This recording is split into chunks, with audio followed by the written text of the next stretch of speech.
ధనుసు రాశిలో జన్మించిన వారు ఎవరిని వివాహం చేసుకుంటే వారి జీవితం ఆనందదాయకంగా సుఖంగా బాగుంటుందో, ఏ రాశుల వారిని వివాహం చేసుకుంటే కష్టాలు పడతారో, ఎలాంటి విషయాల్లో గొడవలు వచ్చే అవకాశం ఉంటుందో, అసలు వారి మనస్తత్వం ఎలా ఉంటుందో ఈ వీడియోలో నేను వివరిస్తాను.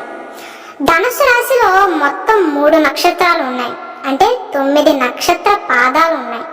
అవేంటంటే మూలా నక్షత్రంలోని అన్ని పాదాల వారు, పూర్వాషాఢ నక్షత్రంలోని అన్ని పాదాలు, ఉత్తరాషాఢ నక్షత్రం 1వ పాదంలో జన్మించిన వారందరికీ కూడా ఈ ఫలితాలు వర్తిస్తాయి. ముందుగా ఈ ధనుసు రాశి వారి స్వభావం ఎలా ఉంటుంది అంటే, ఈ రాశికి అధిపతి గురుడు. వీరు ఎక్కువగా మాట్లాడటానికి ఇష్టపడరు. అంటే తక్కువగా మితంగా సంభాషిస్తారు. ఎవరితో ఎంతలో ఉండాలో అంతలోనే ఉంటారు. మితిమీరి ప్రవర్తించరు. కోపం కూడా వీరికి కాస్త ఎక్కువగానే ఉంటుంది అని చెప్పవచ్చు. ముఖం మీదే మాట్లాడే స్వభావాన్ని కలిగి ఉంటారు. అలాగే ధర్మానికి కట్టుబడే స్వభావం అని కూడా మనం చెప్పుకోవచ్చు. వీరు స్వతంత్రాన్ని కోరుకుంటారు. అంటే జీవిత భాగస్వామి ఏదైనా షరతులు పెడితే అస్సలు భరించలేరు. వివాహానికి ముందైనా తర్వాతైనా వారికి నచ్చినట్లే బ్రతకాలి అని కోరుకుంటారు.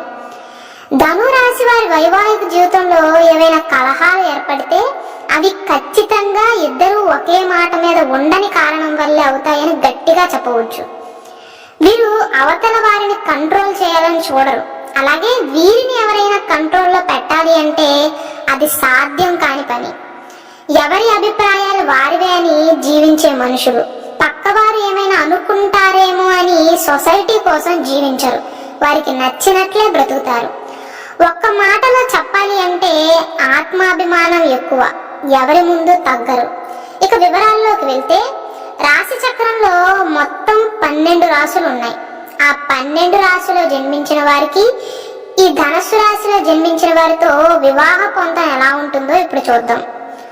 నక్షత్రాల వారీగా ఎలా ఉంటుందో వీడియో చివరిలో చూద్దాం. అంటే ఈ ధనుసు రాశిలో ఉన్న మూలా నక్షత్రం, పూర్వాషాఢ, ఉత్తరాషాఢ నక్షత్రంలో జన్మించిన వారు ఏ రాశుల వారిని వివాహం చేసుకోకూడదో వీడియో ఎండింగ్ లో చెప్తాను. ప్రస్తుతానికి రాశుల వారీగా చూద్దాం. రాశి చక్రంలో మొట్టమొదటి రాశి మేషరాశి. ముందుగా ఈ మేషరాశి వారి బిహేవియర్ ఎలా ఉంటుందంటే, మేషరాశికి అధిపతి కుజుడు. కుజుడు ఆధిపత్యం వహిస్తున్నాడు కాబట్టి వీరికి దూకుడుతనం, కోపం, ఆవేశం ఎక్కువగా ఉంటాయి. కాస్త మూర్ఖత్వం కూడా ఉంటుంది అనే చెప్పుకోవచ్చు. కుజుడు సైన్యాధ్యక్షుడు కాబట్టి మేషరాశిలో పుట్టిన వారికి కూడా న్యాయకత్వ లక్షణాలు ఉంటాయి. డామినేట్ చేయాలని చూస్తారు. వీరికి కంపాటబిలిటీ చూస్తే ధనుసు రాశికి అధిపతి అయిన గురుడు, మేషరాశికి అధిపతి అయిన కుజుడు మిత్రగ్రహాలు. అలాగే జోడియాక్ పొజిషన్ ని బట్టి చూస్తే మేషరాశి నుండి ధనుసు రాశి 9వ స్థానం అవుతుంటే, ధనుసు రాశి నుండి మేషరాశి 5వ స్థానం అవుతుంది. కాబట్టి వీరిద్దరికి మ్యాచ్ అవుతుంది. కాకపోతే ఇద్దరివి డామినేటింగ్ క్యారెక్టర్సే కాబట్టి, కోపం ఎక్కువే కాబట్టి కొన్ని సందర్భాలలో ఇద్దరికి మధ్య ఈగో ప్రాబ్లమ్స్ వచ్చే అవకాశం ఉంటుంది. మేషరాశి వారు వారి జీవిత భాగస్వామి తన మీద ఎక్కువ ప్రేమను చూపించాలని, ప్యాంపర్ చేయాలని కోరుకుంటారు. ధనుసు రాశి వారేమో ఎంత జీవిత భాగస్వామి అయినా మితిమీరి ప్రవర్తించరు. కేవలం రాశిని బట్టే కాకుండా నక్షత్రం కూడా చూసుకుని పెళ్లికి ప్రొసీడ్ అవ్వాలి. అయితే ఇక్కడ ప్రేక్షకులు గమనించాల్సింది ఏంటంటే, మేషరాశిలో ఉన్న అశ్విని నక్షత్రానికి, ధనుసు రాశిలో ఉన్న మూలా నక్షత్రానికి పొంతన కుదరదు. కొంతమంది మూలా నక్షత్రం అమ్మాయిని వివాహం చేసుకుంటే కలిసి రాదు అని భ్రమపడతారు. అది ఒక తప్పుడు ప్రచారమే తప్ప ఏ నక్షత్రానికి ఉండవలసిన ప్రాముఖ్యత, ప్రత్యేకత ఆ నక్షత్రానికి ఉంటుంది. కాబట్టి ఎవరూ కూడా అలాంటి మాటలు నమ్మకండి. ఇక 2వ రాశి వృషభ రాశి. వృషభ రాశికి అధిపతి శుక్రుడు. వృషభ రాశి వారి స్వభావం ఎలా ఉంటుందంటే, వీరు అలంకార ప్రియులు. బాగా తయారవ్వాలని, మంచి బట్టలు వేసుకోవాలని కోరుకుంటారు. అలాగే హార్డ్ వర్కింగ్ చేస్తారు. వీరు ఎంతైతే కష్టపడతారో అంత విశ్రాంతిని తీసుకుంటారు. అలాగే బాధ్యత కూడా ఎక్కువే. కానీ పని విషయంలో మాత్రం కాస్త నిదానం. ఇక వీరికి ధనుసు రాశి వారికి పొంతన చూసుకుంటే, ఈ 2 రాశులకి మధ్య షష్టాష్టక స్థితి వస్తుంది. అంటే ధనుసు రాశి నుండి వృషభ రాశి 6వ స్థానం అవుతుంటే, వృషభం నుండి ధనస్సు 8వ స్థానం అంటే అష్టమ స్థానం అవుతుంది. అవుతుంది. ఇలా 6, 8 కాంబినేషన్ వస్తే షష్టాష్టకం అంటారు. అంటే మంచిది కాదు అని అర్థం. పైగా వృషభానికి అధిపతి అయిన శుక్రుడు, ధనస్సు రాశికి అధిపతి అయిన గురుడు మిత్రగ్రహాలు కూడా కావు.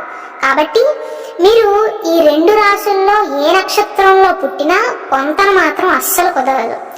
వృషభ, ధనస్సులకు వివాహం చేయకపోవటమే మంచిది. రాశి చక్రంలో 3వ రాశి మిథున రాశి. మిథున రాశికి అధిపతి బుధుడు. ఈ మిథున రాశి వారి బిహేవియర్ ఎలా ఉంటుందంటే, వీరు ఎక్కువగా మాట్లాడతారు. అంటే ఓపెన్ గా, చురుకుగా, చలాకీగా ఉంటారు. అందుకే వీరికి మిత్రులు కూడా కాస్త ఎక్కువగానే ఉంటారు. ఎవరైనా కొంతసేపు మాట్లాడగానే ఎప్పటి నుండో పరిచయం ఉన్నట్లుగా చాలా ఫ్రీగా సంభాషిస్తారు. ఇక ఈ మిథున రాశి వారికి, ధనుసు రాశి వారికి పొంతన చూసుకుంటే, బుధ గురులు శత్రుగ్రహాలు. జోడియాక్ పొజిషన్ బట్టి చూసుకుంటే మిథున రాశి నుండి ధనస్సు రాశి 7వ స్థానం అయితే, ధనస్సు రాశి నుండి మిథున రాశి కూడా 7వ స్థానమే అవుతుంది. 2 సప్తమ స్థానాలే అవుతున్నాయి. కాబట్టి నక్షత్రాన్ని బట్టి కంపాటబిలిటీ కుదిరే అవకాశాలు చాలా తక్కువగా ఉంటాయి. కేవలం రాశిని బట్టే కాకుండా మిగిలిన గ్రహస్థితి మొత్తం చూసుకుని ముందుకు ప్రొసీడ్ అవటం మంచిది. 4వ రాశి కర్కాటక రాశి. కర్కాటక రాశికి అధిపతి చంద్రుడు. వీరి స్వభావం ఎలా ఉంటుంది అంటే, వీరిది చాలా మృదువైన మనసు, ఓర్పు, సహనం ఉంటాయి. అందరితో ఇట్టే కలిసిపోతారు. వీరిలో ఉన్న గొప్ప లక్షణం, ఎవరైనా నిరాశ పడుతుంటే, అంటే ఎవరైనా డౌన్ లో ఉంటే ఈ కర్కాటక రాశి వారు వెళ్ళి ప్రోత్సహిస్తూ ఉంటారు. బంధు ప్రీతి, కుటుంబం మీద ఆపేక్ష ఉంటుంది. ఇక ఈ కర్కాటక రాశి వారికి, ధనస్సు రాశి వారికి కంపాటబిలిటీ చూసుకుంటే, చంద్ర గురులు మిత్రగ్రహాలే అయినప్పటికీ కర్కాటక రాశి, ధనస్సు రాశికి మధ్య షష్టాష్టక స్థితి వస్తుంది. అంటే కర్కాటక రాశి నుండి ధనస్సు రాశి 6వ స్థానం అవుతుంటే, ధనస్సు రాశి నుండి కర్కాటక రాశి 8వ స్థానం అవుతుంది. ఇలా 6, 8 కాంబినేషన్ వచ్చిన దాన్ని షష్టాష్టకం అంటారు. ఇలా షష్టాష్టకం వచ్చినప్పుడు మాక్సిమం ఈ 2 రాశుల వారికి వివాహం చేయకపోవటమే మేలు. కానీ ఇక్కడ గ్రహ మైత్రి ఉంది కాబట్టి ఇద్దరు ఇష్టపడ్డారు, ఇక తప్పదు అనుకుంటేనే తప్ప అవాయిడ్ చేయడం బెటర్. పాయింట్లు చాలా తక్కువగా వచ్చే అవకాశం ఉంటుంది. 5వ రాశి సింహరాశి. సింహరాశికి అధిపతి సూర్యుడు. వీరి బిహేవియర్ ఎలా ఉంటుంది అంటే, కాస్త కోపం, పట్టుదల, పౌరుషం ఎక్కువగా ఉంటాయి. వారి మాటే నెగ్గాలి అని కోరుకునే స్వభావం, డామినేటింగ్ క్యారెక్టర్ అని చెప్పవచ్చు. కొంచెం అహంకారం, దూకుడుతనం కూడా కాస్త ఎక్కువగానే ఉంటాయి. ఇక ఈ సింహరాశి వారికి, ధనస్సు రాశి వారికి కంపాటబిలిటీ చూసుకుంటే, సింహరాశికి అధిపతి అయిన సూర్యుడు, ధనస్సు రాశికి అధిపతి అయిన బుధుడు మిత్రగ్రహాలు. జోడియాక్ పొజిషన్ బట్టి చూస్తే సింహరాశి నుండి ధనస్సు రాశి 5వ స్థానం అవుతుంది. ధనస్సు రాశి నుండి సింహరాశి 9వ స్థానం అవుతుంది. ఇలా 5, 9 కాంబినేషన్ వస్తుంది కాబట్టి చక్కగా వివాహం చేసుకోవచ్చు, కంపాటబిలిటీ కుదురుతుంది. అయితే ఇక్కడ సింహరాశిలో జన్మించిన వారికి, ధనస్సు రాశిలో జన్మించిన వారికి ఇద్దరికి న్యాయకత్వ లక్షణాలు ఎక్కువే. కానీ వీరిద్దరి కలయికలో ధనస్సు రాశి వారే కాస్త తగ్గుతారు. సింహరాశి వారిదే డామినేటింగ్ క్యారెక్టర్ గా ఉండే అవకాశం ఎక్కువగా ఉంటాయి. 6వ రాశి కన్యా రాశి. కన్యా రాశికి అధిపతి బుధుడు. కన్యా రాశి వారికి కలుపుగోలుతనం ఎక్కువ. బంధువులు ఏదైనా సహాయం అడిగితే వీరికి చేయాలని లేకపోయినా, వీరికి కుదరకపోయినా, వాళ్ళు ఏమైనా అనుకుంటారేమో, వారేమైనా నొచ్చుకుంటారేమోనని ఆలోచిస్తూ సహాయాన్ని చేస్తూ ఉంటారు. మొహమాటం చాలా ఎక్కువ. వాళ్ళేమనుకుంటున్నారో, వీళ్ళేమనుకుంటున్నారో అనే ఆలోచనలు ఎక్కువగా ఉంటాయి. జీవిత భాగస్వామి విషయంలో వీరి భర్త లేదా భార్య అందరికంటే వీరికే ఎక్కువ ప్రాధాన్యతను, వీరికే ఎక్కువ ఇంపార్టెన్స్ ని ఇవ్వాలి అని కోరుకుంటారు. ఒకవేళ పట్టించుకోకపోతే నన్ను నువ్వు పట్టించుకోవట్లేదు అని వాగ్వాదానికి కూడా దిగుతారు. ఈ కన్యా రాశి వారిని ప్రోత్సహించేవారు కనుక ఉంటే, అంటే వీరి జీవిత భాగస్వామి వీరికి సపోర్ట్ చేసేవారు ఉంటే గొప్ప గొప్ప విజయాలను సాధిస్తారు. వీరికి వ్యాపార నైపుణ్యత ఉంటుంది. ఇక కన్యా రాశి వారికి, ధనుస్సు రాశి వారికి కంపాటబిలిటీ చూసుకుంటే, కన్యా రాశి నుండి ధనుస్సు రాశి 4వ స్థానం అవుతుంది. ధనుస్సు రాశి నుండి కన్యా రాశి 10వ స్థానం అంటే 10వ స్థానం అవుతుంది. కాబట్టి వీరిద్దరికీ కూడా కంపాటబిలిటీ కుదురుతుంది. వీరి వైవాహిక జీవితం అబోవ్ యావరేజ్ గా ఉంటుంది అని చెప్పవచ్చు. రాశి తులారాశి. తులారాశికి అధిపతి శుక్రుడు. వీరి బిహేవియర్ ఎలా ఉంటుంది అంటే దయాగుణం, దానగుణం ఉంటాయి, పరోపకార బుద్ధి ఉంటుంది. ఈ తులారాశి వారు ఏంటంటే బయట విషయాల్లో తలదూర్చి సహాయాలు ఎక్కువగా చేస్తూ ఉంటారు. వారి సొంత పనులేమో వాయిదా వేస్తూ ఉంటారు. ధైర్యవంతులు, ఎలాంటి సిచ్యువేషన్ వచ్చినా భయపడని స్వభావం. ఈ తులారాశి వారికి ధనుస్సు రాశి వారికి పొంతన చూసుకుంటే శుక్ర గురులు మిత్రగ్రహాలు కాదు. జోడియాక్ పొజిషన్ ని బట్టి చూస్తే తులారాశి నుండి ధనుస్సు రాశి తృతీయ స్థానం అవుతుంది. ధనుస్సు రాశి నుండి తులారాశి 11వ స్థానం అవుతుంది. ఇరువురి లగ్నాలు, నక్షత్రాలు అన్ని జాగ్రత్తగా పరిశీలించాక మాత్రమే వివాహం చేయటం ఉత్తమం. వీరిద్దరికి పొంతన కుదురుతుంది. కానీ ఈ ధనుస్సు రాశి వారికి ఈ తులారాశిలో జన్మించిన వారితో పాటు ఇంకొక సంబంధం, ఇంకొక మ్యారేజ్ మ్యాచ్ కనుక ఉంటే దీనిని పక్కన పెట్టి దానికే వెళ్ళటం మంచిది. 8వ రాశి వృశ్చిక రాశి. వృశ్చిక రాశికి అధిపతి కుజుడు. వీరి బిహేవియర్ ఎలా ఉంటుంది అంటే వీరు చూస్తానికి చాలా అమాయకుల్లాగా ఉంటారు. కానీ ఎవరెవరు ఎలాంటి వారు, వారి ప్రవర్తన అన్ని గమనిస్తూ ఉంటారు. అవసరమైనప్పుడు మాత్రమే వారి మనసులోని భావాలను బయటపెడతారు. వారి విషయాల్ని ఎవరితోనూ పంచుకోవడానికి ఇష్టపడరు. కొంచెం కోపం ఎక్కువగానే ఉంటుంది వృశ్చిక రాశిలో జన్మించిన వారికి. ఒక్కసారి ఎవరి మీదైనా చిరాకు వస్తే వృశ్చిక రాశి వారి మనసు మాత్రం మారదు. నమ్మితే కనుక జీవితాంతం తోడుగా ఉంటారు. ఇక కంపాటబిలిటీ చూసుకుంటే వృశ్చిక రాశికి అధిపతి అయిన కుజుడు, ధనుసు రాశికి అధిపతి అయిన గురుడు మిత్రగ్రహాలే. కానీ రెండు రాశులకి మధ్య ద్విద్వాదశ భావం అవుతుంది. అంటే వృశ్చిక రాశి నుండి ధనుస్సు రాశి 2వ స్థానం అయితే ధనుస్సు రాశి నుండి వృశ్చిక రాశి 12వ స్థానం అవుతుంది. ఇలా 2, 12 కాంబినేషన్ వస్తే మంచిది కాదు.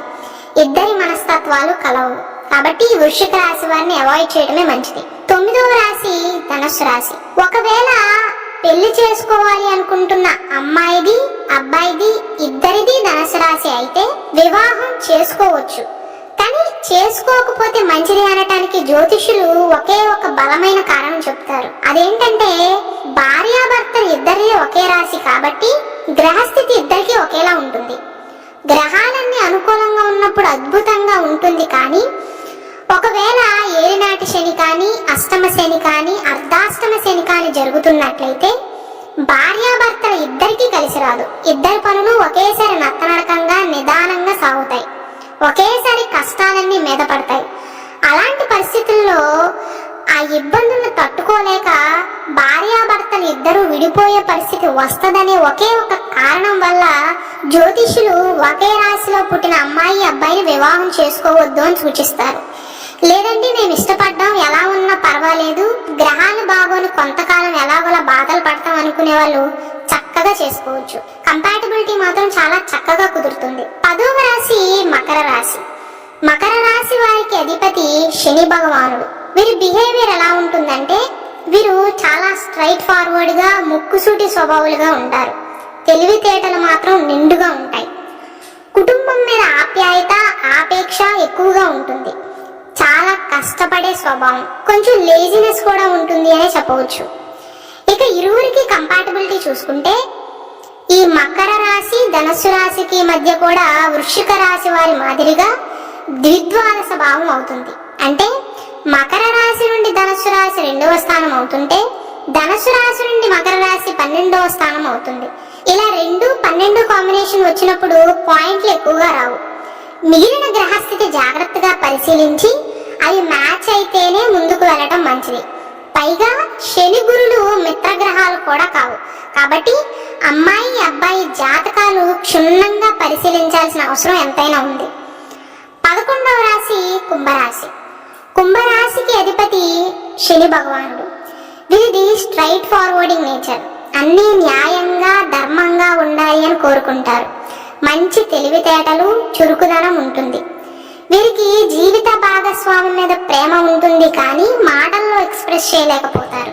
అంటే అన్ని మనసులోనే దాచుకుంటారు. కానీ ప్రేమ మాత్రం బయటికి చెప్పలేరు. ఒకవేళ కోపం ఉంటే దాన్ని బయటికి ఎక్స్ప్రెస్ చేయగలరు. ప్రేమ మాత్రం లోపలే దాచుకుంటారు. కుంభ, ధనుస్సు రాశి వారికి కంపాటబిలిటీ చూసుకుంటే పైన మకర రాశి వారికి చెప్పినట్లే శని భగవానుడు, గురులకి మిత్రత్వం లేదు. కాకపోతే ఇక్కడ 3, 11 కాంబినేషన్ వస్తుంది. ధనుసు రాశి నుండి కుంభరాశి తృతీయ స్థానం అవుతుంటే కుంభరాశి నుండి ధనుసు రాశి 11వ స్థానం అవుతుంది. పెద్దగా పొంతన కుదరదు. ఒకవేళ ధనుసు రాశి వారికి 2 సంబంధాలు వచ్చాయనుకోండి, మకర రాశి వారు మరియు కుంభరాశి వారు, అప్పుడు మకర రాశి వారికి సెకండ్ ప్రిఫరెన్స్ ఇచ్చి కుంభరాశి వారికి ఫస్ట్ ప్రిఫరెన్స్ ఇవ్వటం మంచిది. అంటే మకరం మీద కుంభం బెటర్ అన్నమాట. 12వ రాశి చిట్ట చివరి రాశి మీనరాశి. మీనరాశికి అధిపతి గురుడు. మీనరాశి వారు కాస్త సెన్సిటివ్ గా ఉంటారు. ఓర్పు సహనం ఉంటాయి. అంత త్వరగా ఎవరిని ఒక మాట అనే మనుషులు కాదు. వీరిని ఎంతో ఇబ్బంది పెడితేనే, ఎంతో బాధ పెడితేనే తప్ప ఎవ్వరిని తోలనాడి కించపరిచి మాట్లాడరు. ఈ మీనరాశి జలతత్వపు రాశి. 2 రాశుల వారికి అధిపతి గురుడే. వీరిద్దరికీ కూడా కంపాటబిలిటీ చక్కగా కుదురుతుంది. ధనస్సు రాశి నుండి మీనం 4వ స్థానం అవుతుంది. మీనరాశి నుండి ధనుసు రాశి 10వ స్థానం అవుతుంది. వైవాహిక జీవితం అబోవ్ యావరేజ్ గా ఉంటుంది అని చెప్పవచ్చు. ఇవి 12 రాశులతో ధనుసు రాశి వారి వివాహ పొంతన. అయితే ప్రేక్షకులు ఒకటి గమనించాల్సిన విషయం ఏంటంటే, కేవలం రాశిని బట్టే మ్యారేజ్ కంపాటబిలిటీ చూసుకుని పెళ్లికి ప్రొసీడ్ అవ్వకూడదు. ఇది మొట్టమొదటి స్టెప్ గా మీరు భావించవచ్చు. అమ్మాయి అబ్బాయి రాశి కనుక కలిస్తే ఆ తర్వాత నక్షత్రాలు, ఆయుర్భావం, నాడి ఎన్ని పాయింట్లు వచ్చాయో చూసుకోవాలి. అమ్మాయి అబ్బాయి రాశి కలిస్తే ఒక టెస్ట్ పాస్ అయినట్లే అని అర్థం. ఈ ధనుసు రాశిలో 3 నక్షత్రాలు ఉన్నాయి కదా, మూల, పూర్వాషాఢ, ఉత్తరాషాఢ. ఈ 3 నక్షత్రాల్లో జన్మించిన వారు ఏ నక్షత్రంలో జన్మించిన వారిని వివాహం చేసుకోకపోతే మంచిదో ఇప్పుడు చెప్తాను. ముఖ్యంగా ఆడవారు మూలా నక్షత్రంలో జన్మించిన అమ్మాయిలు ఏ నక్షత్రపు అబ్బాయిని వివాహం చేసుకోకూడదంటే, మేషరాశిలో ఉన్న అశ్విని నక్షత్రం, వృషభ రాశిలో ఉన్న మొత్తం 3 నక్షత్రాలు, పునర్వసు, ఆరుద్ర, ఉత్తర, జ్యేష్ఠ, హస్త, పూర్వభాద్ర, శ్రవణ, ఉత్తరాషాఢ నక్షత్రంలో జన్మించిన అబ్బాయిలను వివాహం చేసుకోకూడదు. ఇప్పుడు పూర్వాషాఢ నక్షత్రంలో జన్మించిన అమ్మాయిలు ఏ నక్షత్రంలో జన్మించిన అబ్బాయిని వివాహం చేసుకోకూడదో చెప్తాను. మృగశిర, కృత్తిక, వృశ్చిక రాశిలో అన్ని పాదాల వారు అంటే అన్ని నక్షత్రాల వారు, చిత్త, పుష్యమి, ధనిష్ట నక్షత్రం. ఇప్పుడు ఉత్తరాషాఢ నక్షత్రంలో జన్మించిన అమ్మాయిలు ఏ నక్షత్రంలో జన్మించిన అబ్బాయిని వివాహం చేసుకోకూడదో చెప్తాను. ఆశ్లేష, రోహిణి, కృత్తిక, శ్రవణ, మఖ, విశాఖ, ధనిష్ట నక్షత్రంలో జన్మించిన అబ్బాయిని వివాహం చేసుకోకూడదు. ఒకవేళ కలవకూడని రాసులు, కలవకూడని నక్షత్రాలు ఆల్రెడీ వివాహం చేసుకుని బాధలు పడుతున్నట్లయితే ఎటువంటి రెమెడీస్ పాటించాలో త్వరలో గురు బ్రహ్మ ఛానల్లో ఇంకో వీడియో అప్లోడ్ చేస్తాను.